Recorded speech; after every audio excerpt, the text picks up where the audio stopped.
భర్తని భార్య ఎప్పుడు దేవుళ్ళో చూసుకోవాలి. అయితే టిఫిన్ చేసాక ప్లేట్లు కడిగేయండి. నేను దేవుడు అన్నా, పనోడు అనలేదు. దేవుడు భక్తుల కోరికలు తీర్చాలి కదా. ఎక్కువ మాట్లాడావంటే చెప్పించేస్తా, బురదగుంట్లో బౌర్ కప్పులు అయిపోతావు. ముందు ఇదే నచ్చదు, అక్క మీద ఎప్పుడు సెటైల్ వేస్తూ ఉంటావు. పెళ్ళాల మీద సెటైర్లు వేయాలి, లేదంటే దాని షట్టర్ మూతపడదు. Happy birthday Priya. థ్యాంక్స్ రా.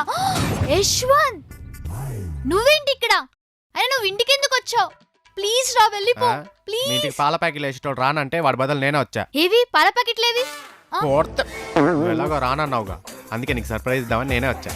అయ్యో యశ్వంత్, అమ్మ చూస్తే పెద్ద గొడవ అవుతుంది, వెళ్ళిపో. అమ్మ గుడికి వెళ్ళిందని నాకు తెలుసుగా. అయ్యో యశ్వంత్, అమ్మ ఎప్పుడో గుడి నుంచి వచ్చేసింది. అదేంటి పూజ అంది? అమ్మ ఈ రోజు ఆఫీస్ కి లీవ్ పెట్టినట్టే ఆ పూజ కూడా గుడికి లీవ్ పెట్టాడంట. షిట్, ఇలా అందరు లీవ్లు పెట్టుకుంటూ పోతుంటే ఈ దేశం ఎప్పుడు వాళ్ళ బాగుపడుతుంది? గురించి తర్వాత నువ్వు వెళ్ళిపో కదా ప్లీజ్. పోతా గానీ చాలా కష్టపడి ఇక్కడ దాకా వచ్చాను కదా, మరి నాకేం లేదా? పద పద పద.